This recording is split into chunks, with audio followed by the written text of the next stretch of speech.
Ito ang distillation tower. Diyan pinaghiwa-hiwalay ang langis para maging iba't ibang produkto gaya ng LPG, gasolina ng sasakyan, fuel ng eroplano hanggang sa maging aspalto sa kalsada. Iisa lang ang pinanggalingan niyan, yung itim na malagkit na likido. Ito ang crude oil. Opo, yung mukhang putik na iyan, diyan galing halos lahat ng ginagamit mo araw-araw. At yung balita na may dumating na crude oil mula Russia dito sa Pilipinas, hindi mo pa pwedeng gamitin yan agad.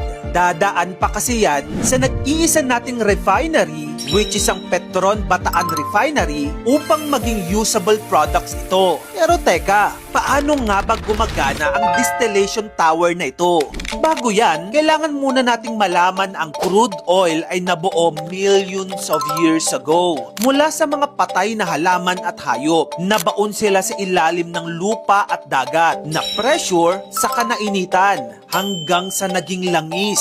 Ngayon, hinuhukay ito sa mga oil fields sa buong mundo. Ang mga top producers ng crude oil ay United States, Saudi Arabia at Russia. Ngayon, yung mga crude oil na nakuha, pupunta yon sa tinatawag na refinery. Kasi nga, hindi mo magagamit kapag crude oil lang siya. Kailangan muna siyang painitin sa 350 Celsius up to 400 Celsius. Habang umiinit, naghihiwalay ang langis base sa bigat. Yung mga magagaan, umaakyat sa tore. Yung mga mabibigat, nasa baba. Parang layering. At dito sila naghiwa-hiwalay. At dito nabubuo ang 7 major products. Ano-ano ang mga ito? Yung una, yung nasa pinakamataas na layer, dito nabubuo yung pinaka-light na gas na nakikita natin sa mga LPG, which is ginagamit natin yan sa mga lutuan. Ang proseso niyan, kinokolekta nila yun sa taas, saka kinokompress para maging liquid. Yung pangalawa naman sa pinakamataas ay ang gasoline. Ito, ginagamit natin to sa mga sasakyan natin. Ang proseso naman nito, galing ito sa naphtha range at dumadaan sa cracking at reforming.